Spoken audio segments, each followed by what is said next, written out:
They say the open road is the last place for true freedom. A place where you can escape your past, your problems, and yourself. But what if the road itself is a trap? A living, breathing entity with a dark hunger. For decades, truckers on the loneliest stretches of asphalt have told stories whispered over CB radios and in hushed tones at truck stops, legends of highways that consume those who travel them. This isn't about ghosts in a haunted house or monsters in the woods. This is about something far more insidious, something that lives in the asphalt itself. It's a road with a name whispered in fear, Route 6666. Tonight, we delve into one of the most chilling true horror stories that actually happened on that cursed highway. A mystery of missing truckers, phantom vehicles, and a terrifying truth that the pavement never forgets. This is the last transmission of a man who vanished and the legend of the road that never returns its victims.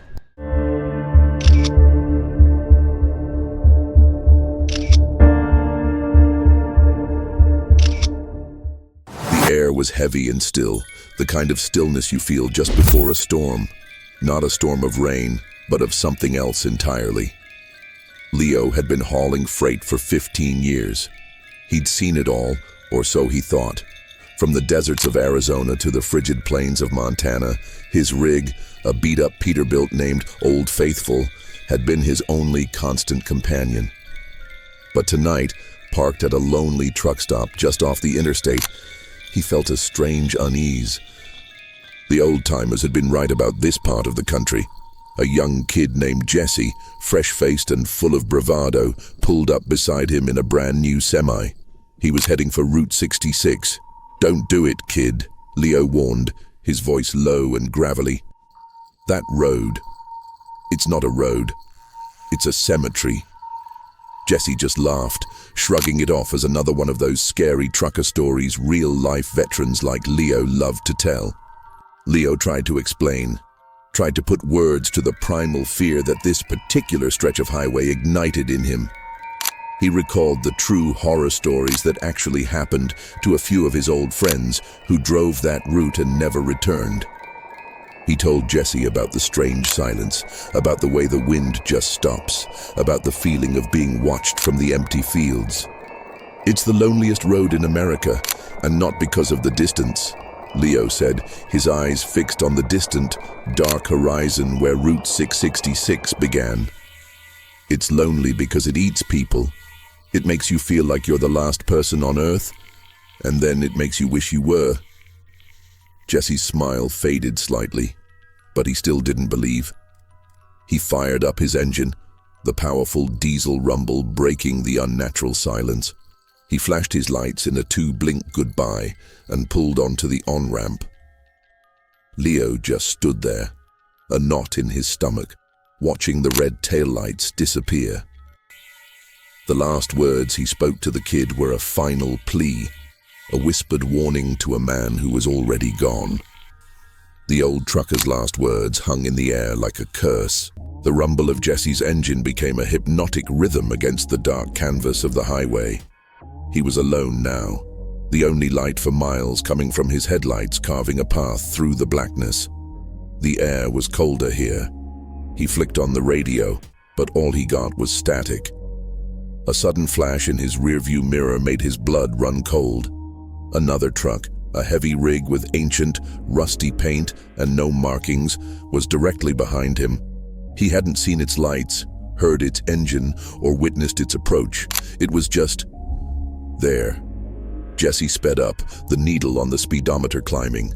The truck behind him did the same, matching his pace with unnerving precision. This was exactly the kind of thing Leo had warned him about. He felt a bead of sweat roll down his temple. This wasn't a fellow driver just trying to pass. There was something wrong about the way it moved, a fluidity that defied its massive size. Jesse floored it, the semi-trailer groaning in protest as he pushed it to its limits. He saw a curve ahead and thought about using it to lose the ghost on his tail. He checked his side mirror one last time before the turn. Nothing. The truck was gone. He slammed on the brakes, pulling over to the shoulder. He killed the engine, and the silence was absolute. He checked his mirrors again. The road behind him was empty, a long, dark ribbon stretching into nothingness. He was alone. But the quiet was broken by something else. A sound he felt more than heard. A low, grinding rumble. The sound of a heavy diesel engine idling somewhere close by. It sounded like it was right outside his window, even though nothing was there. He knew this was one of those terrifying what truckers see at 3 a.m. on empty highways. The engine sound intensified, a deep, guttural thrumming that seemed to vibrate his entire cab, but the source remained invisible. The truck was gone, but the sound of its engine lingered. Jesse couldn't explain the feeling of dread that had settled in his gut. The silence was heavier than any roar. He waited for another minute, his hands gripping the steering wheel, before he slowly started the engine again. Maybe it was just his imagination. Maybe the lack of sleep was getting to him. He needed coffee, and more importantly, a break from the suffocating darkness of Route 666. Up ahead, the orange glow of a gas station sign broke through the gloom, a beacon of normalcy in this unsettling landscape. He pulled off the highway and parked the big rig near a row of rusted pumps. He could see the bright lights of a convenience store, a familiar sight promising relief from the road's madness. He killed the engine and got out, the air now feeling thick and humid. The place felt strangely old, like a relic from a different era. The hum of the fluorescent lights was a welcome sound. He filled a thermos with coffee and grabbed a cold bottle of water, the mundane act of paying a relief. He exchanged a quick, generic, "have a good night" with the attendant, a man with tired eyes who seemed a little too eager for him to leave. As he walked back to his truck, he glanced at his watch. Only 10 minutes had passed. It felt like an eternity.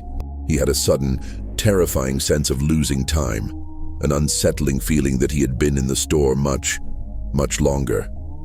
It was a classic example of the bizarre paranormal road encounters he'd heard whispered about. He climbed back into the cab, took a long swig of the hot coffee, and pulled back onto the asphalt. He drove for maybe 100 feet before something made him look back in his side mirror. The gas station was gone. The bright orange sign, the convenience store, the row of pumps, all of it. There was nothing there but a patch of weeds and an unbroken field of dark, rolling hills stretching to the horizon. It was a clean, impossible, vanishing act, as if it had never existed at all. It was just like the phantom truck, a momentary physical presence, a chilling sensory illusion, and then nothing. The spot where the gas station stood was now a field. The cryptic drawing in the logbook left Jesse with a chilling feeling of being an unwilling participant in a ritual he didn't understand. He tossed the book onto the passenger seat, not wanting to touch it anymore, yet unable to throw it away. He pulled back onto the road, the hum of the tires against the asphalt a constant, unsettling sound. The sky was an empty, starless void. Then he saw a figure on the side of the road, shrouded in a mist that hadn't been there a moment before. It was a young woman, her face pale, her thumb out, a silent plea for help. Every instinct told him to keep driving, to not stop on this cursed highway, but her stillness was unnerving, almost a command. Against his better judgment, he slowed and pulled over. She got in without a word, her movements fluid and strange. The moment the passenger door closed, an unnatural cold filled the warm cab, an eerie chill that cut through the humid air. Jesse tried to make conversation, to break the chilling silence, but she didn't respond. Her eyes, fixed on the road ahead, were a deep, vacant black. He felt the back of his neck prickle. This was not a real person. This was one of the many highway horror stories he'd heard, now unfolding in his own truck. The feeling of being watched was no longer a vague fear, it was a physical presence beside him. He glanced over at her, trying to find a flicker of life, but there was nothing. just an empty shell, a silent passenger who radiated an impossible cold. He felt the cold seep into his bones. Suddenly, a loud crack of thunder outside made him jump. When he turned back to look at her, she was gone. The door was still latched, the window was closed, and there was no way she could have gotten out. He slammed on the brakes, the big rig lurching to a stop in the middle of the road. His heart hammered against his ribs. He looked at the passenger seat. It was empty, but something was wrong, something that made the hair on his arms stand up. The seatbelt, which he had watched her buckle, was still perfectly fastened, clipped into place. The seatbelt was still fastened, but she was nowhere to be found. Jesse sat in his truck, staring at the perfectly fastened seatbelt, a testament to the impossible. The cold was still there, a lingering ghost of the silent hitchhiker. He started the engine, pulling back onto the road, his mind a whirlwind of confusion and terror. The normal world was unraveling, and he was completely alone. The GPS on his dashboard suddenly went blank, a message flashing on the screen, "Signal lost." The comforting voice of the digital guide was replaced by the dead static of a failing signal. He was now navigating by feel, by instinct, and by the few road signs that appeared out of the darkness. He drove for what felt like hours, the landscape a blur of dark fields and ancient gnarled trees. Then he saw it, a traffic sign that looked surprisingly new, its lettering crisp and reflective in his headlights. It pointed to the right, to a small, unmarked dirt road. The sign read, "Cedar Creek, 5 miles. A wave of relief washed over him. A town, a place with other people, a phone signal, and maybe, just maybe, an explanation. He took the turn without a second thought, eager to escape the madness of the main highway. The dirt road was uneven and filled with deep ruts. He drove for 5 miles, then 6, then 10. There was no town, no lights, no houses, no buildings, just endless winding dirt road. The sign was a lie, a carefully constructed illusion. He looked at the dash again, at the blank GPS screen, and felt a profound sense of isolation. This wasn't an accident. The road was intentionally luring him, actively playing with his sanity. This wasn't just a ghost story, it was a deeply personal, terrifying trap, the kind of psychological dread that is at the heart of so many true horror stories that actually happened. The road wasn't just a place of bizarre paranormal road encounters, it was a conscious predator. Jesse's hope turned to cold, hard dread. He was heading for a destination that didn't exist. Jesse sat in his truck, staring at the perfectly fastened seatbelt, a testament to the impossible. The cold was still there, a lingering ghost of the silent hitchhiker. He started the engine, pulling back onto the road, his mind a whirlwind of confusion and terror. The normal world was unraveling, and he was completely alone. The GPS on his dashboard suddenly went blank, a message flashing on the screen, "Signal lost." The comforting voice of the digital guide was replaced by the dead static of a failing signal. He was now navigating by feel, by instinct, and by the few road signs that appeared out of the darkness. He drove for what felt like hours, the landscape a blur of dark fields and ancient gnarled trees. Then he saw it, a traffic sign that looked surprisingly new, its lettering crisp and reflective in his headlights. It pointed to the right, to a small, unmarked dirt road. The sign read, "Cedar Creek, 5 miles. A wave of relief washed over him. A town, a place with other people, a phone signal, and maybe, just maybe, an explanation. He took the turn without a second thought, eager to escape the madness of the main highway. The dirt road was uneven and filled with deep ruts. He drove for 5 miles, then 6, then 10. There was no town, no lights, no houses, no buildings, just endless, winding dirt road. The sign was a lie, a carefully constructed illusion. He looked at the dash again, at the blank GPS screen, and felt a profound sense of isolation. This wasn't an accident. The road was intentionally luring him, actively playing with his sanity. This wasn't just a ghost story. It was a deeply personal, terrifying trap. The kind of psychological dread that is at the heart of so many true horror stories that actually happened. The road wasn't just a place of bizarre paranormal road encounters. It was a conscious predator. Jesse's hope turned to cold, hard dread. He was heading for a destination that didn't exist. Jesse was no longer driving.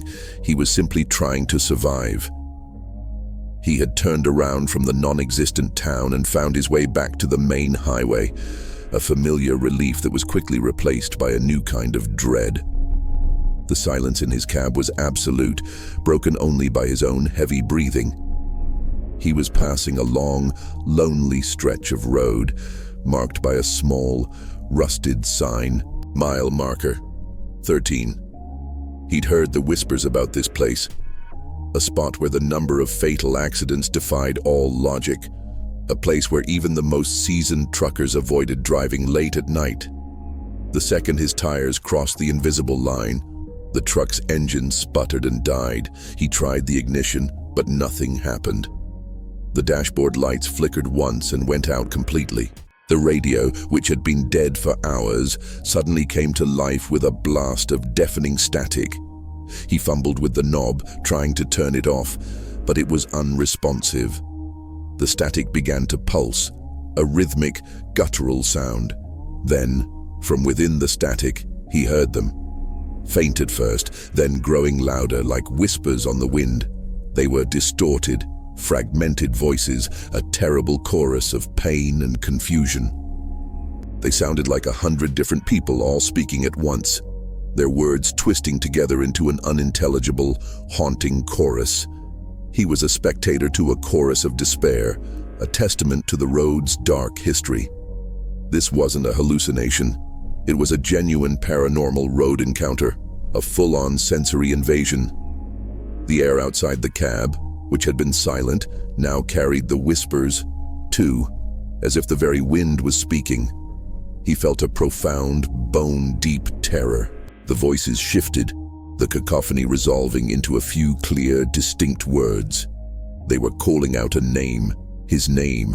The voices, once a vague chorus of the dead, were now a direct personal assault. The voices were calling out a name, and it was his. The whispers were a chorus of the damned, each one a different voice, a different life, all calling out his name. Jesse slammed his hands over his ears, trying to block out the psychic assault. It was useless. The sound was in his head, a torment that didn't come from the air but from the road itself. He scrambled to his phone, a desperate reflex, hoping to call for help, to reach out to the sane world. But his screen flashed to life with an incoming call. The number was unknown, a long string of zeros. He almost ignored it, but a strange curiosity, a morbid fascination, compelled him to answer. "Hello?" He whispered into the phone, his voice trembling. The voice on the other end was not human. It was a distorted, gurgling sound, a wet, guttural whisper that sounded like a cry for help from the bottom of a well. The words were slurred and fragmented, but he could make out a few. "Don't come here. The road. Hungry." Then a series of pained gasps. He hung up immediately, his hands shaking so badly he nearly dropped the phone. It rang again. This time the number was different, but the voice was the same chilling, otherworldly plea. He realized with a jolt that these were the victims, the lost souls trapped on this highway, trying to warn him. This was not a random series of events. This was a horrifying, ongoing tragedy, the kind of scary trucker stories real-life veterans speak of in hushed tones. He received call after call, each one from a different number, each one with the same distorted voice, begging him to turn back, to escape. He knew he was talking to the dead. He threw the phone to the floor of the cab, terrified to even look at it. He squeezed his eyes shut, trying to make the nightmare go away, trying to escape into the silence, but he couldn't. His phone, lying face down on the floor, began to buzz again. He knew, without looking, that it was ringing. He could hear the faint sound of a voice through the floor, a single, clear word. He looked at the caller ID again. It wasn't a number he didn't recognize. This time, it was a number that was already inside the cab. He had a call from a number that was dialing him from inside. The call from within the cab was the final straw. Jesse didn't even try to rationalize it. He grabbed the phone, hurled it out the window, and slammed his foot on the gas pedal. The truck miraculously roared back to life, its engine a desperate counterpoint to the terrifying silence that now filled the cab. He needed to get off this road, needed to find a place that felt real, a place with walls and a door that could lock out the impossible. Up ahead, he saw the faded, broken neon of a motel sign, the last resort. The irony was not lost on him. He pulled into the cracked parking lot, his rig looking like a lost ship that had washed ashore. The motel was a ghost town, its doors boarded up and its windows smashed. But one room, the office, still had a light on inside, casting a sickly yellow glow on the sign. He knocked, then pushed the door open. The room was empty, covered in dust, but there was a flicker of something, a movement in the shadows that made his skin crawl. It was here, the terror that had been following him. It had found him even in this supposed sanctuary. He looked out the window, back at his truck, and then to the other rooms. A sudden, jarring movement in a window across the courtyard made him jump. It was a shadowy figure, thin and elongated, standing just inside the frame. He backed away from the window, his heart thumping. This was more than just a place where highway horror stories happened. This was a nexus point, a place where the road's malevolence bled into the world. He moved to the next window. Another shadowy shape stood there, silent and still. Then another in the next room, and the one after that. They were watching him, their forms indistinct, their purpose terrifyingly clear. They were the eyes of the road, and they had him cornered. He wasn't safe. He was just a rat in a new kind of maze. He was alone in the room, but the shadows in the windows were not. The shadows were moving, but he was still alone. Jesse bolted from the motel, the shadowed figures in the windows watching his frantic escape. He tore open his truck door, scrambled inside and slammed it shut, the click of the lock a small, pathetic attempt at a shield. He started the engine and pulled out of the lot, his tires spinning on the gravel, not looking back. The road was a living thing, and it was toying with him. It had let him think he was escaping, only to show him its reach extended far beyond the asphalt. He was back on the highway, his heart a frantic drumbeat against his ribs. The fear was a cold, constant companion now. He glanced at his side mirrors, then at his rear view, a nervous reflex. A moment of pure, mind-shattering terror washed over him. Reflected in the rear-view mirror was not the dark, empty road he was driving on. It was a face.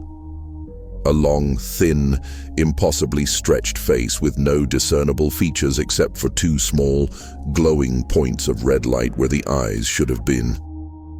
It was standing directly behind his truck, its body a silhouette against the blackness, its face a horrifying mask of pure emptiness. He knew this was one of the many what truckers see at 3 a.m. on empty highways that drove men to madness.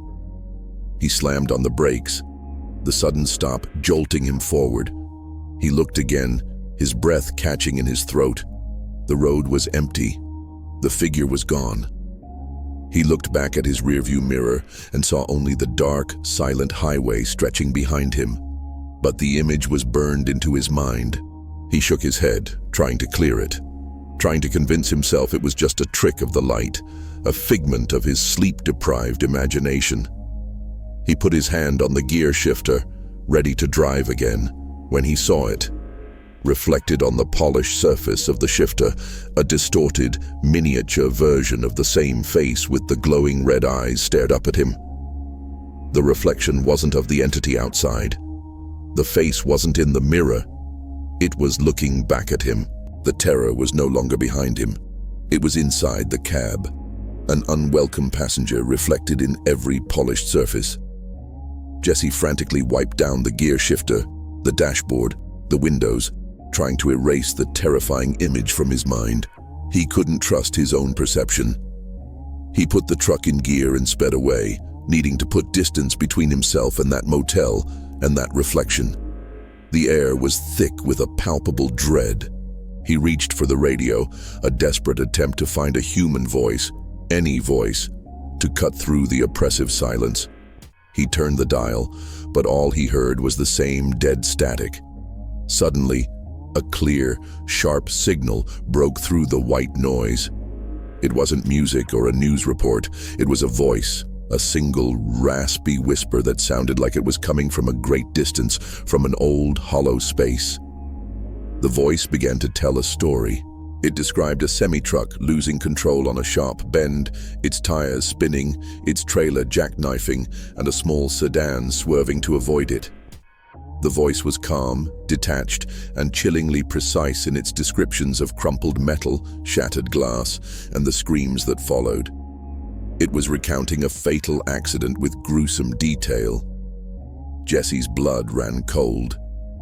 He knew with a terrifying certainty that this isn't a story from the past. He gripped the steering wheel, his eyes fixed on the road ahead, his mind racing. This was a direct, chilling communication, an impossible paranormal road encounter delivered live.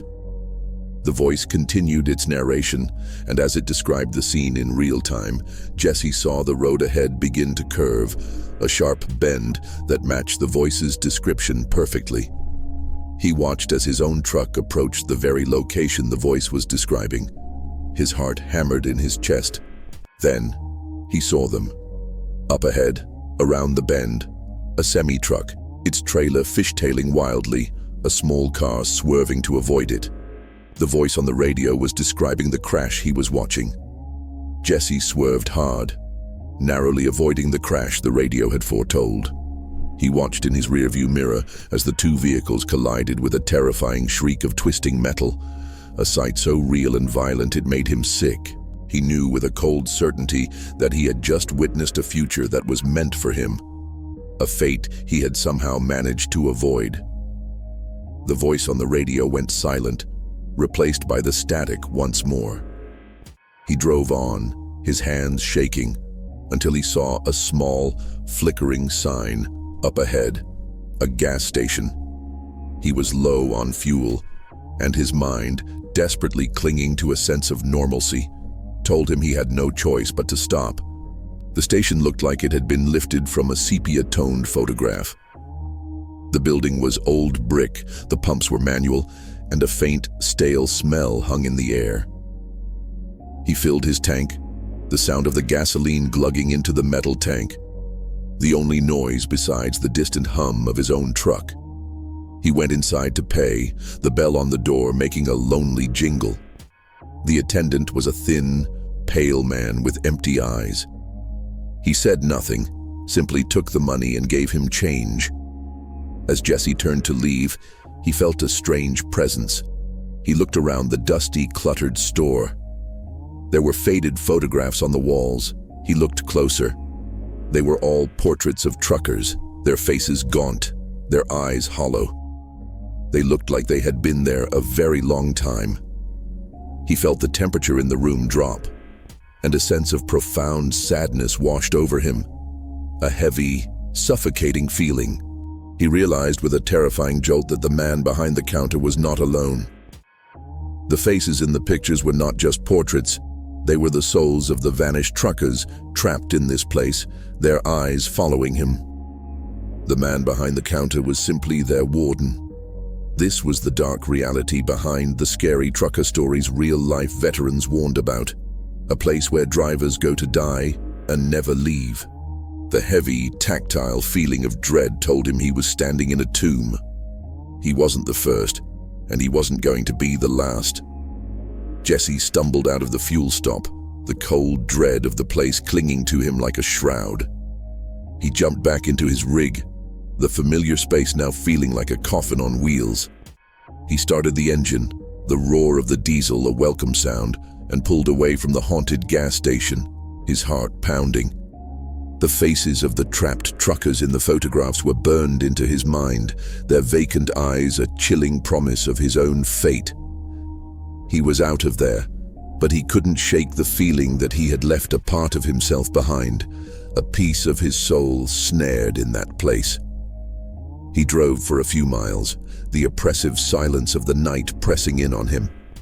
He felt a sudden, sickening shudder from the truck. The engine sputtered, a sound that made his blood run cold. He looked at the fuel gauge. The needle was on empty. He slammed his hand against the dash in disbelief. He had just filled the tank. It had been full to the brim. The receipt was still in his pocket, a crumpled piece of paper that proved the impossible. The gas was gone, simply vanished into thin air. He felt a wave of claustrophobia. He had just escaped one trap, only to be led into another. This was the darkest of all highway horror stories, a tale where the road itself was the thief and his freedom was the prize. He had no choice. He had to pull over. The truck coasted to a stop on the side of the road, the engine dying with a final, mournful shudder. The air conditioning went silent, and the heat began to build inside the cab. He looked at his fuel gauge again, praying he had misread it. But it was still on empty. He tried to start the engine, a pathetic, desperate attempt, but there was nothing. The truck was a monument to his failure, a cold, unmoving prison. He looked out the windshield at the dark, silent road stretching to an impossible horizon. He knew now. The road wasn't just trapping him with tricks. It was taking the very thing he needed to escape. The road was hungry, and it was taking his fuel. Jesse was trapped. The truck was a powerless monument to his slow descent into madness. He sat in the cab, the silence now a living thing, heavy and suffocating. The road had stopped playing games. It was now actively hunting him. He felt a deep, profound despair, the same despair he had seen in the hollow eyes of the truckers in the photographs. He was becoming one of them. Then he heard it. A faint sound carried on the still air. It was a song. Not a normal song, but a disjointed, toneless choir of human voices coming from the dense forest that lined the highway.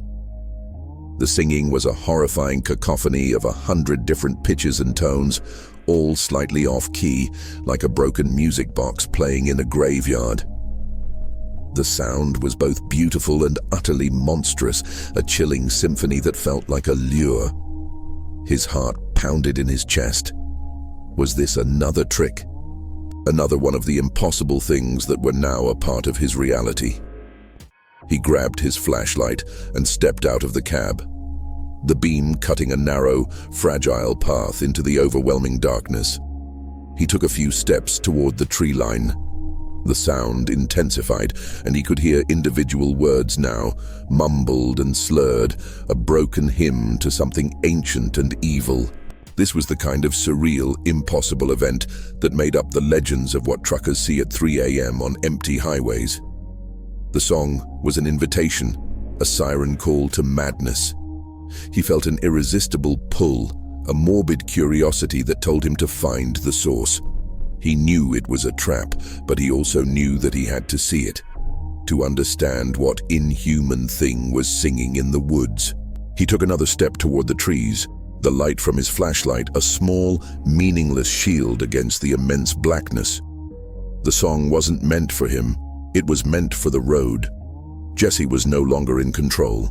He was a puppet on a string, and the road was pulling him deeper into its nightmare. The choir in the forest had stopped, but the memory of its broken, twisted song was still ringing in his ears. He got back in his cab, the truck now feeling less like a refuge and more like a cage. He had to keep moving to escape this hell, even with no fuel. He put the truck in neutral and let the momentum carry him down a long, sloping hill, a final, desperate gamble. As he coasted silently down the asphalt, his headlights cut a path through the blackness. He saw a figure standing in the middle of the road up ahead. A man, his mind, starved for a human connection, felt a jolt of desperate hope. He honked the horn, a long, desperate blast. The man didn't move. Jesse brought his rig to a slow, controlled stop just feet from the figure, his heart pounding in his chest. The man was dressed in old, tattered clothing, and he stood perfectly still, his back to the truck, his head slightly bowed. Jesse got out of the cab and walked toward him, a cautious hope mixing with a deep-seated fear. "Hey, are you okay?" he called out, his voice hoarse from disuse. The man slowly raised his head and turned to face him. The light from Jesse's flashlight hit the man's face, and Jesse's mind reeled. The man had no face, where there should have been eyes, a nose, a mouth. There was only a smooth, blank expanse of pale, human-like skin. It wasn't a mask. It was a horrifying absence of features, a smooth void where a face should have been. This was the kind of impossible horror at the core of so many true horror stories that actually happened. The kind of thing that makes you question your sanity. The figure stood there, silent, its blank face radiating an unholy emptiness. The face was not a face, but a window to nothing. The faceless man stood perfectly still, a silent, terrifying question mark in the middle of the road. Jesse scrambled back into his truck, started the engine and threw it into reverse, the tires kicking up gravel. He didn't wait to see if the figure moved. He drove away, his heart pounding. The image of that blank face seared into his memory. He had to get off this road. He had to. He drove for what felt like hours, a desperate sprint to nowhere. He was no longer trying to escape a ghost. He was trying to escape an entity that was mocking his very existence. After a long, harrowing stretch of silent highway, he saw it. A rusted old diner on the side of the road, its sign a crooked, barely readable, "Eats." A faint glimmer of hope sparked within him. He had passed this diner before, hadn't he? He was sure of it. He checked his odometer, his mind racing. He had driven for at least 100 miles, but the mileage count was the same as it was when he stopped at the gas station. He shook his head, a wave of cold nausea washing over him. He started driving again. A few miles down the road, he saw the diner again, just as rusted, just as crooked. He tried to go faster to break the illusion, but he kept seeing the same stretch of road, the same gnarled tree, the same abandoned barn, and the same rusty diner. The road was a loop, a Mobius strip of asphalt, and he was trapped on its endless, terrifying surface. This wasn't a hallucination.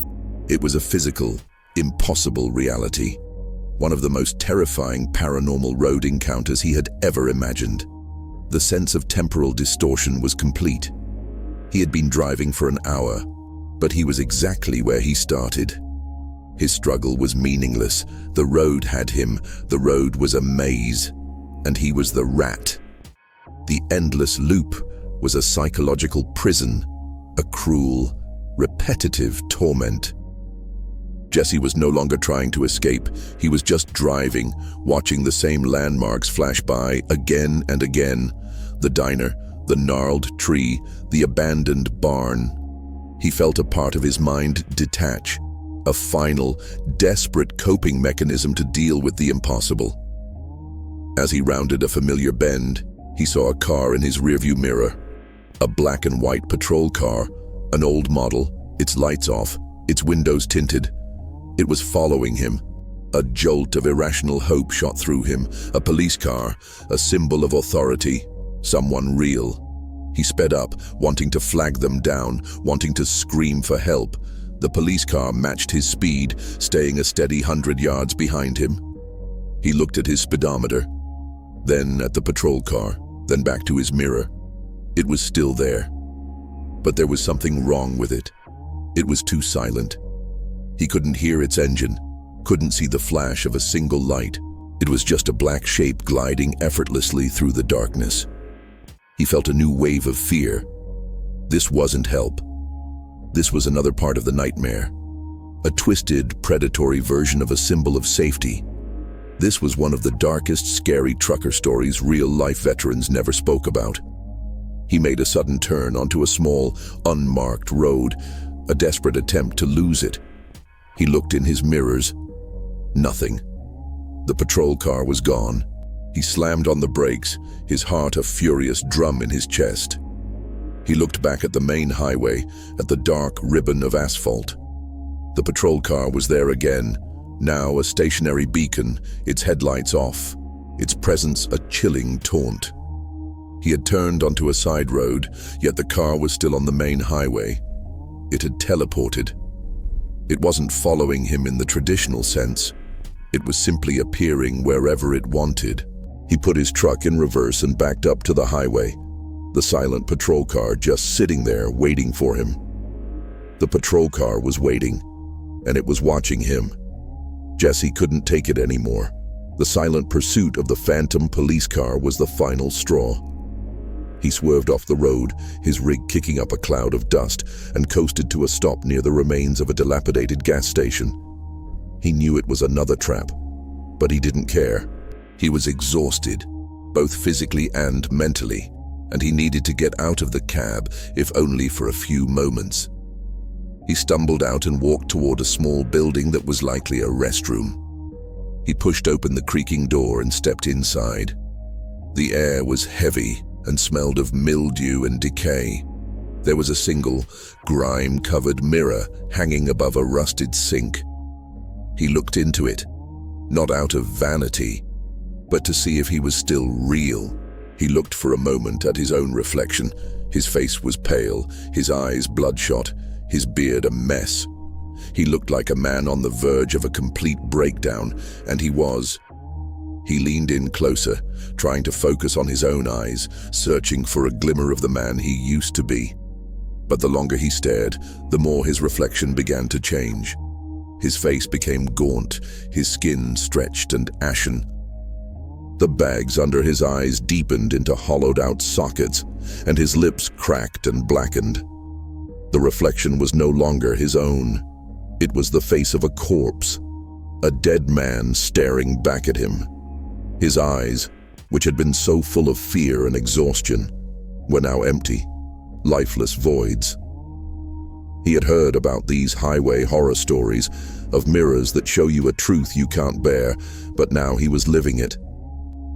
He was looking at his own future, a portrait of the man he was about to become.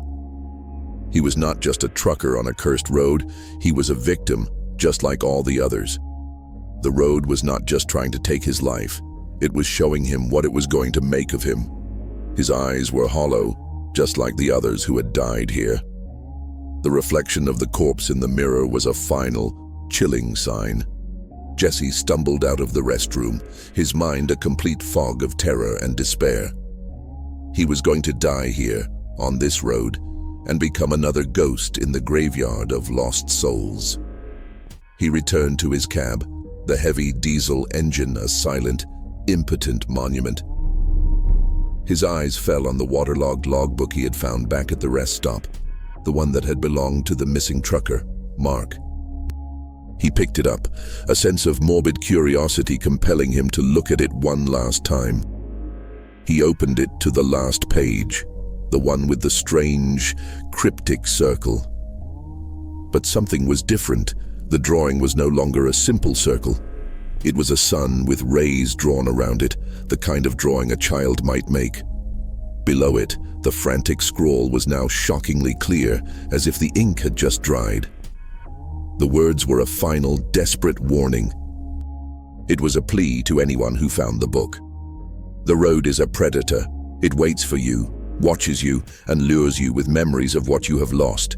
It takes your fuel, your sanity, your very reflection. The writing became more panicked, the ink smeared by a frantic hand. It is the devourer. It feeds on fear. It is the final thing that what truckers see at 3 a.m. on empty highways becomes. Jesse's breath hitched in his throat. The Devourer.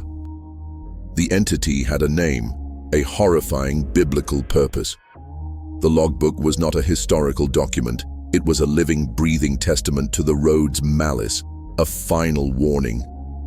He flipped the page, but there was nothing there. It was the last entry. He looked at the final page again, the scrawled circle and the frantic words. A horrifying thought, a new kind of dread, washed over him. He wasn't the intended audience for this logbook. The warnings weren't for him. The final entry wasn't a warning to a new driver. It was a message to something else entirely. The final page was a message left not for him, but for the road. The logbook lay open on the seat, a chilling indictment.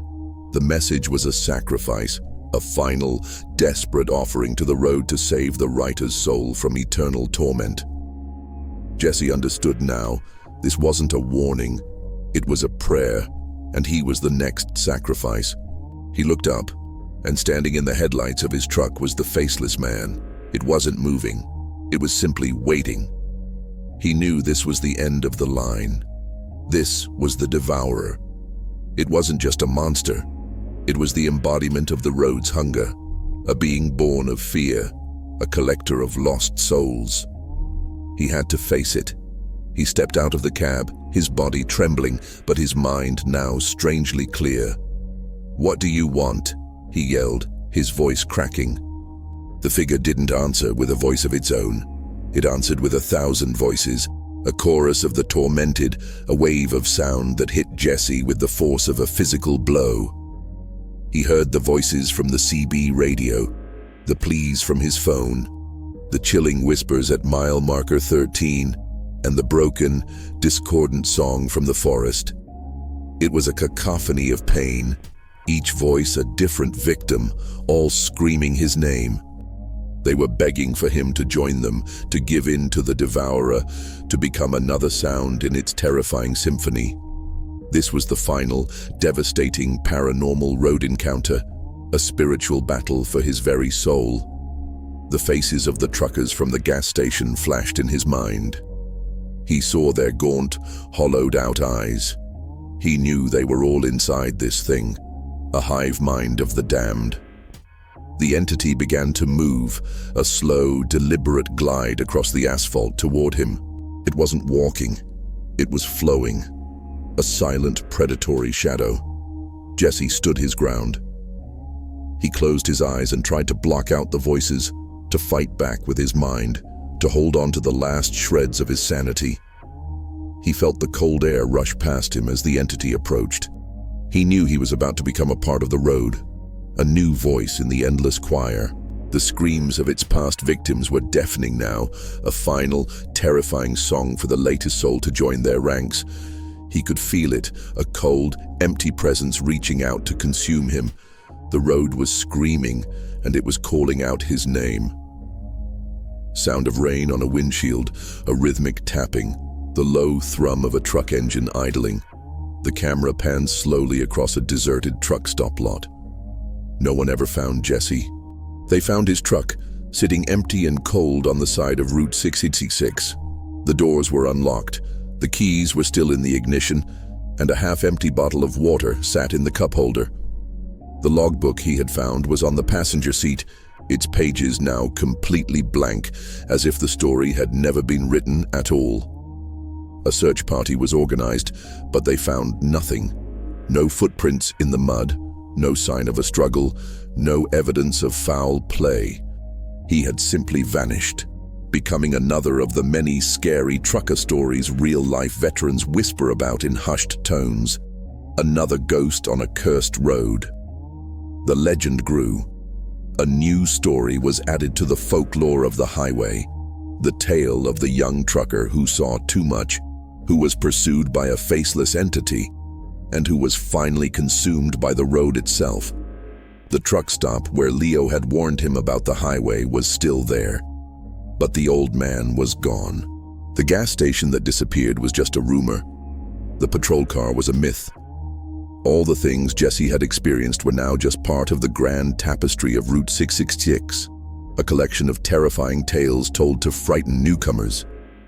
But for those who knew, for those who had felt the cold, unnatural presence of the road, the stories weren't just folklore. They were warnings.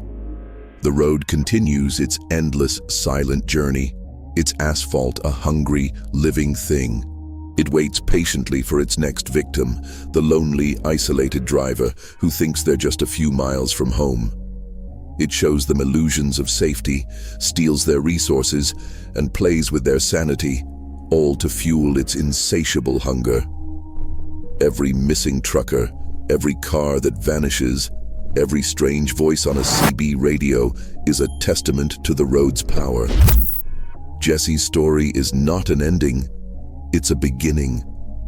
It's a chapter in the great, terrifying logbook of the highway. And so the road took another, adding a new legend. Conclusion: 5959, 6059, sound of a final, long, drawn-out diesel engine hum that slowly fades into a deep, resonant rumble, as if from deep underground. The screen goes to black. The open road promises freedom, but Route 666 offers only a twisted form of it, the freedom to be lost forever. The horrifying paradox is that the road doesn't want to kill you, it wants to own you, to make you a permanent, suffering part of its story. It wants to take your fear, your life, and your very soul, and add it to its endless, hungry collection.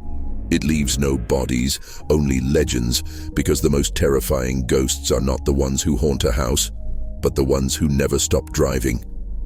The final transmission from Jesse was not a cry for help. It was a cry for fear, a final offering to a predator that demands nothing less than your complete and utter terror. So next time you're on a long, dark stretch of empty highway, and you feel a strange chill, or you hear a sound that isn't there, remember the devourer. Remember the faces in the photographs, and remember that the road you're on might be your last.